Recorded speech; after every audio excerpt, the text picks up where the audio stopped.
Press Conference USA on the Voice of America. Newsmakers from America and around the world speak with journalists in an unscripted and unrehearsed discussion about the critical issues facing the United States and the world. Here is your host on this edition of Press Conference USA, Carol Castiel. Welcome to Press Conference USA on the Voice of America. Joining me on the program is VOA broadcaster Pamela Dawkins. His Majesty King Mohammed VI of Morocco met with U.S. President Barack Obama this past week in Washington to deepen the growing strategic partnership between the two countries. On this edition of the program, we'll talk with Morocco's Minister Delegate of Foreign Affairs and Cooperation, Mbarka Bouaida, about the purpose and expectations of this historic visit. A woman and one of the youngest senior members of the recently reshuffled Moroccan cabinet, Minister Mbarka Bouaida is a member of the Political Bureau of the National Rally of Independence, a party that was created by the monarchy in the 1970s. The parliament is now split between the National Rally of Independence and the moderate Islamist Justice and Development Party, whose leader retains the post of Prime Minister, Abdelila Ben-Kiran. The links between the United States and Morocco are among the oldest of America's diplomatic bonds. Morocco was the first foreign sovereign to recognize the independence of the 13 former British colonies. Amid the recent upheaval that has swept across North Africa in the wake of the messy Arab Spring fallout, Morocco's internal transition is among the most peaceful and promising. With Libya overrun by militias, the Egyptian military reverting to repression to control the Islamist opposition, Tunisia in political paralysis, and Mali and the surrounding Sahara region trying to fend off jihadists, Morocco does stand out in the region for its relative stability. We'll talk with Minister Bouaida about U.S.-Moroccan relations, Morocco's growing strategic and economic role in sub-Saharan Africa, and the promise and limitations of Morocco as a potential model for countries in political transition in the wake of Arab Spring uprisings.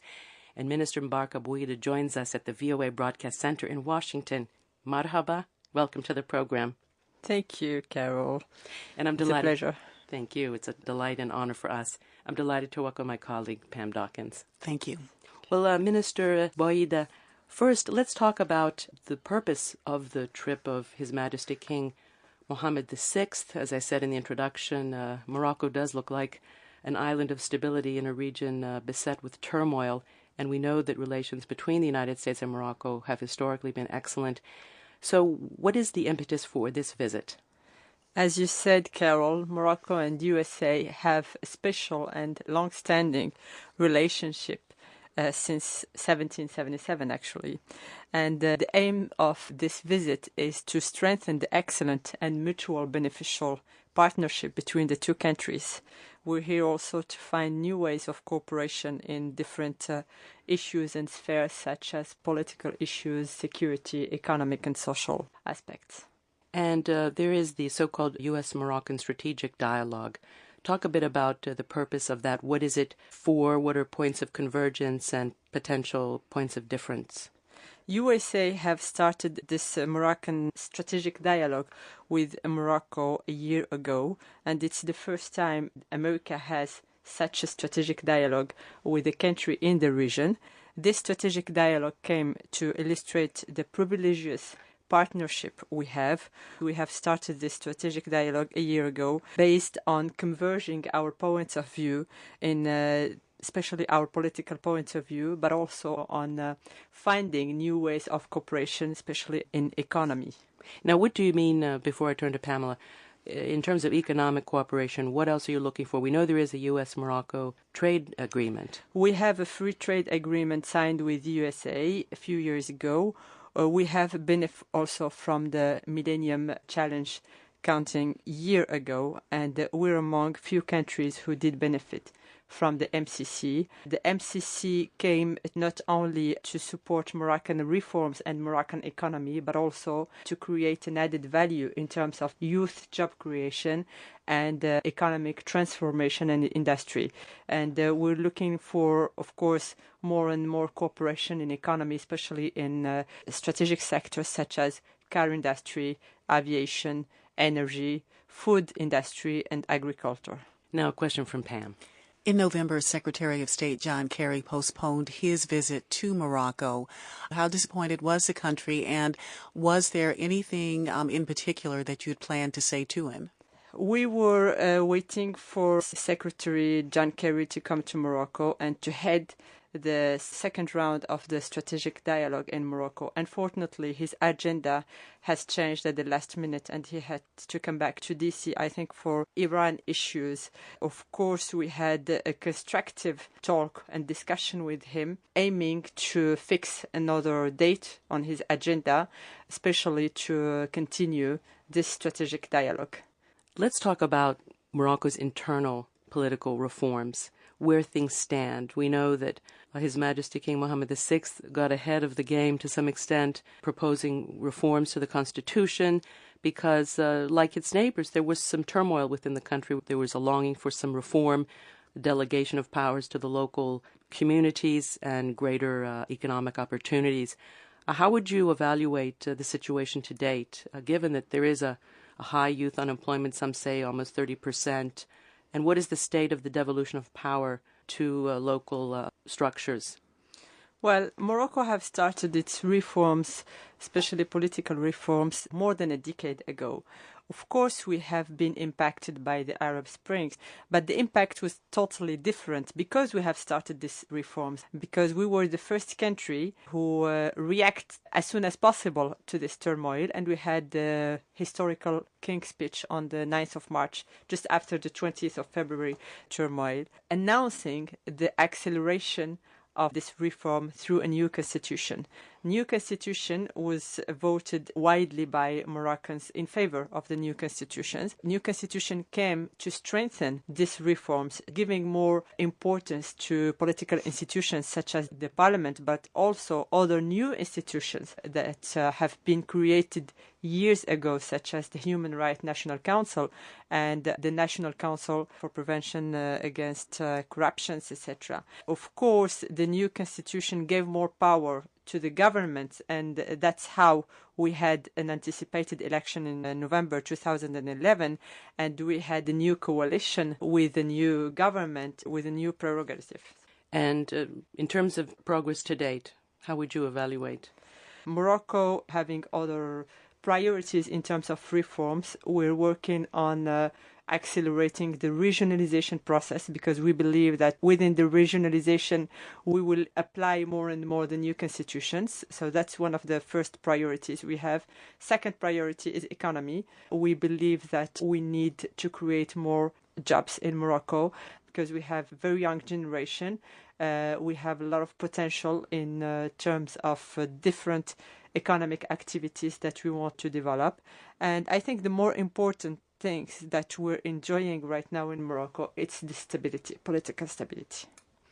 Indeed. How about a question from Pam? You mentioned Morocco's role in the region, and I have a question along that line. Libya, the Libyan government has announced plans to remove militias from Tripoli and eventually integrate them into the security forces.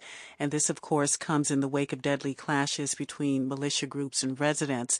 A two-part question. First of all, is this step enough to quell unrest? And then secondly, what is Morocco doing to promote political stability in Libya in the post-Gaddafi era? We believe that Morocco can play a major role in maintaining security in the region, and that's one of the reasons why we have organized a few days ago, actually on the 14th of this month, a conference on security borders in Libya. And we did propose different actions to put in place, such as training for Libyan police, but also giving them an expertise and our experience on reconciliation. You know that Morocco had a long process of reconciliation in the 90s, just within the transition between the former King Hassan II and the new King Mohammed VI. And I think such exchange of experiences can be very helpful for Libya. And not only that, we also believe that the security is not only military security, but it's also spiritual security and humanitarian security and economic security.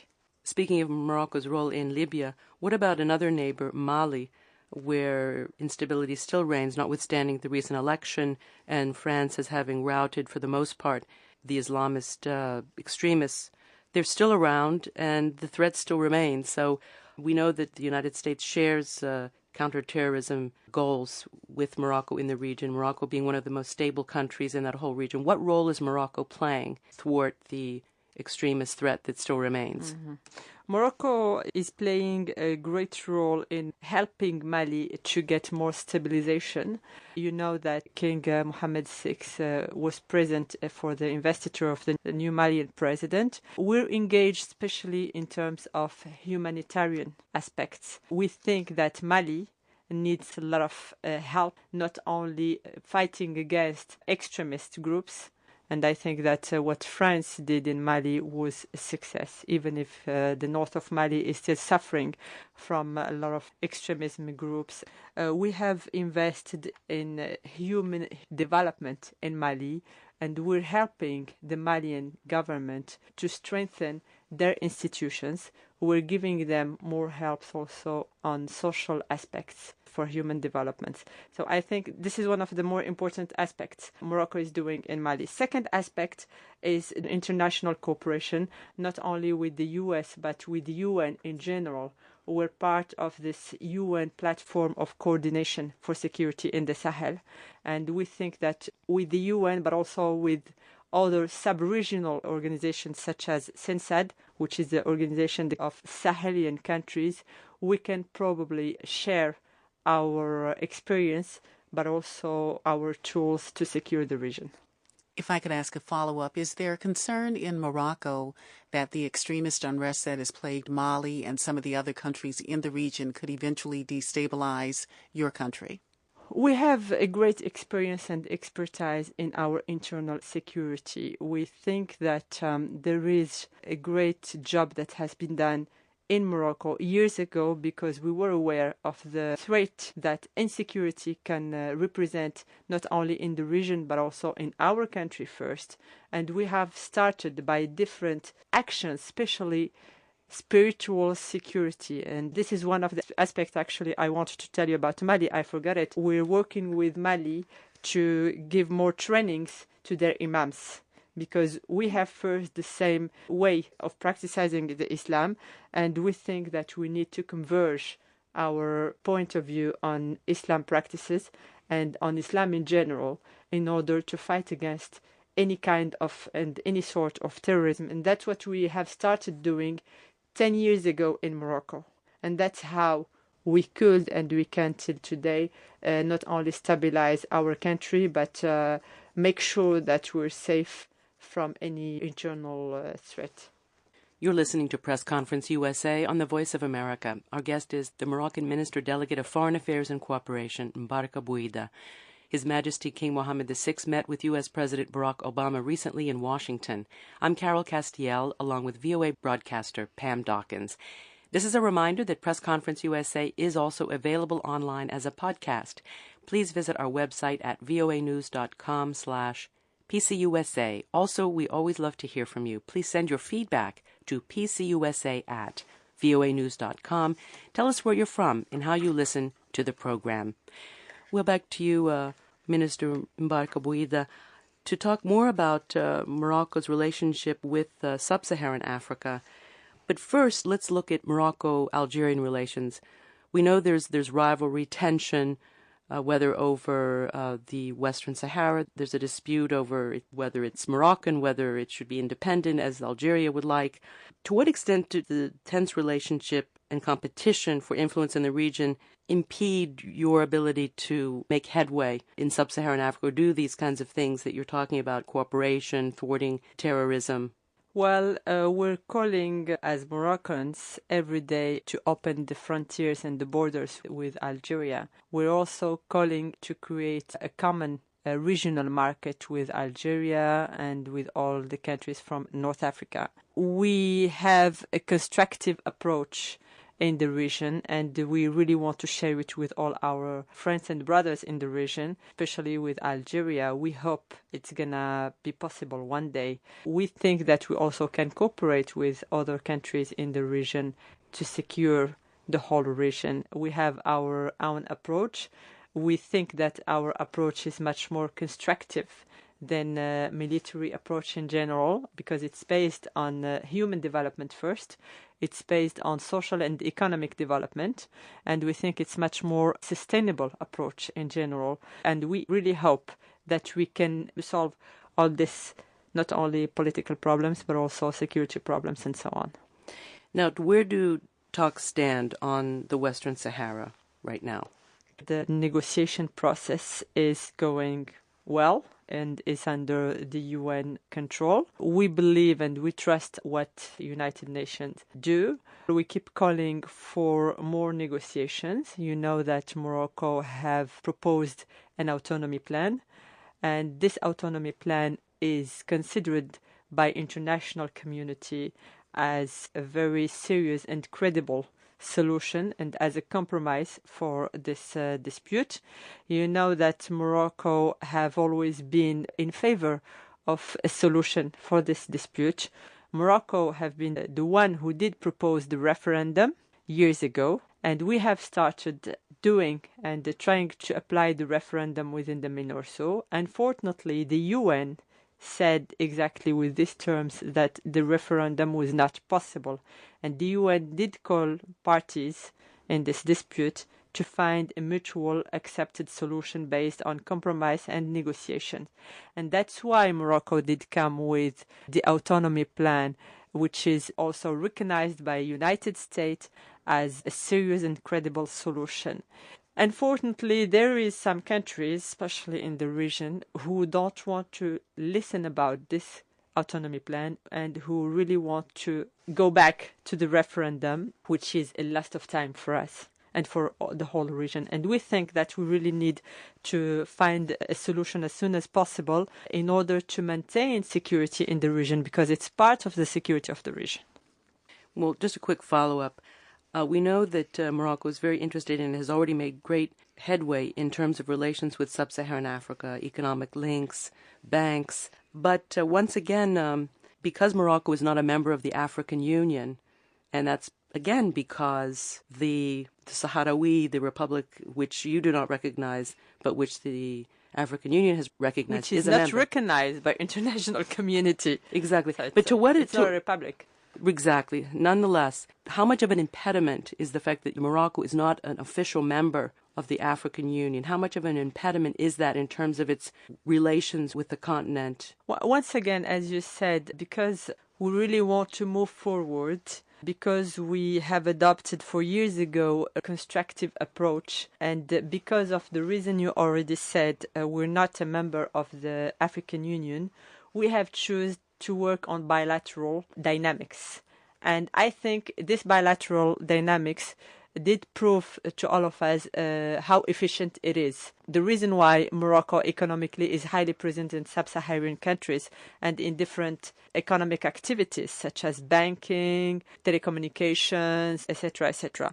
And this kind of bilateral dynamic makes things easier for us to be more present in Africa and sub-Saharan countries, and makes things also easier to cooperate in terms of security. Of course, we hope one day to go back to African Union, but we need African Union to be totally legal and to work on legal conditions, which is not yet the case. Because of the inclusion of the... Of course, they're accepting a member which is not a state. I mean, it's not recognized as a state, and they're accepting it as a full member. We cannot be a part of African Union as long as they're in violation of the international laws. A question from Pam. I'd like to switch gears to another player in the region, and that's Tunisia. Tunisia, of course, the birthplace of the Arab Spring, is now struggling, a government that is trying to balance the needs of Islamist and secular groups. What could Tunisia learn from the relative political stability in Morocco? We are very preoccupied of what happens in Tunisia, and we're following the political events in Tunisia every day.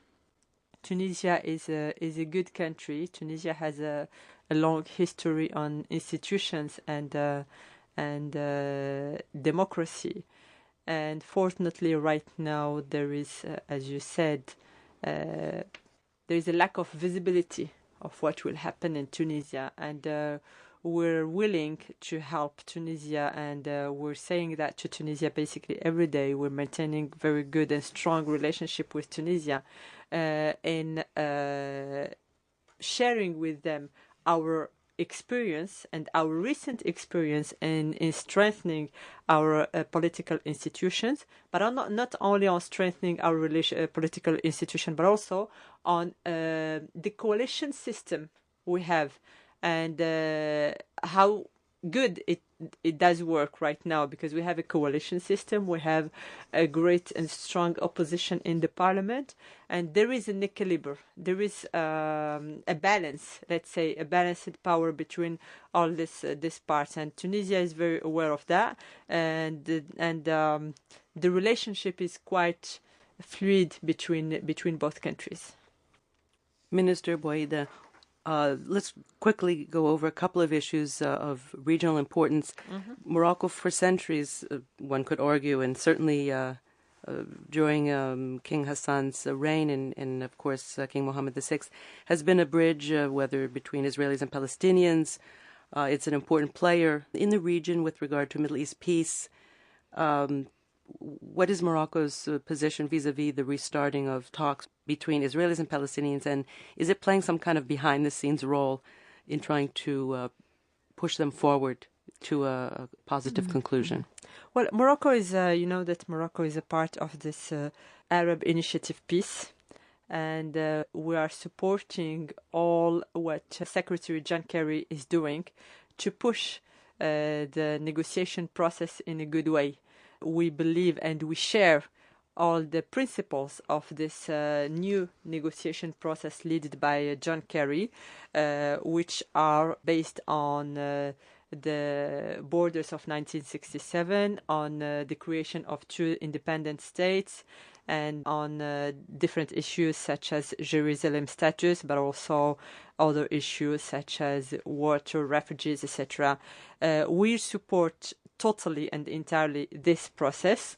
We're very active within this Arab Initiative process or peace process, but we also believe that we need to do much more practical actions into the ground, and that's why Morocco, as a head of the Al-Quds Committee, is working through its foundation, which is called Beit Al-Mal, to finance and to raise funds for different actions into the ground, especially social and economic actions. So grassroots yeah, support. exactly. This is the main role Morocco is playing. Once again, we're having a constructive approach, even in this issue, because we cannot do much more than what we can, and we believe that the best way to help Palestinians and to help this conflict to get resolved as soon as possible is to help them to build the country, especially. Is Morocco in favor of the current approach on the part of the United States and the other countries, the so-called P5+1, in its outreach to Iran to resolve the nuclear program and potentially to open up the dialogue with Iran? We have always called for political dialogue to solve out this problem, Iran's problem. We think that for the nuclear issue in Iran, what happens now means probably or has an optimistic point, which is the continuation of the political dialogue, and I hope it will work. Another very tragic conflict in the region, Syria, with all the refugees, the unbelievable humanitarian toll, and of course the possible splitting up of a country. What is Morocco's position vis-a-vis how to solve this terrible tragedy? We feel very concerned and preoccupied about humanitarian situation in Syria. We try to help as much as we can. We have already opened a hospital, a military hospital in the region to help Syrian refugees. We're thinking about opening another hospital. Morocco held a Marrakesh conference for the group of Friends of Syria last summer. We support also the organization of Geneva II conference. Of course, the Syrian opposition that we recognize and we're still recognizing We really want them to be a part of this Geneva Second, and we're supporting Lakhdar Ibrahimi on his way to find a solution to organize this conference. Of course, the conference Geneva 2 is not a solution. It's going to be a part of the solution. It's just another step forward to find the solution, but at least trying to make them on the table, all the Syrian leaders, and to find a solution through political dialogue, and especially through legitimate process. I think that's what we support, and that will be the best solution for the region. Another country in the region with turmoil is, of course, Egypt.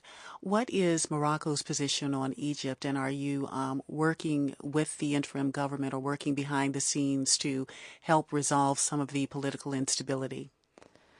Well, we did with Egypt. We made a declaration to support not only the reform process, but also to support the future elections, legislative elections in Egypt, and to support also the current government. We think that Egypt have great potential to find its own way. Of course, we are concerned about all this turmoil there, but we believe that the revolution can probably end up with transparent elections, and we're waiting to see the draft of the new constitution. Minister Mbarka Bouaida is the Moroccan Minister Delegate of Foreign Affairs and Cooperation. She's in Washington in the context of His Majesty King Mohammed VI historic meeting with President Barack Obama.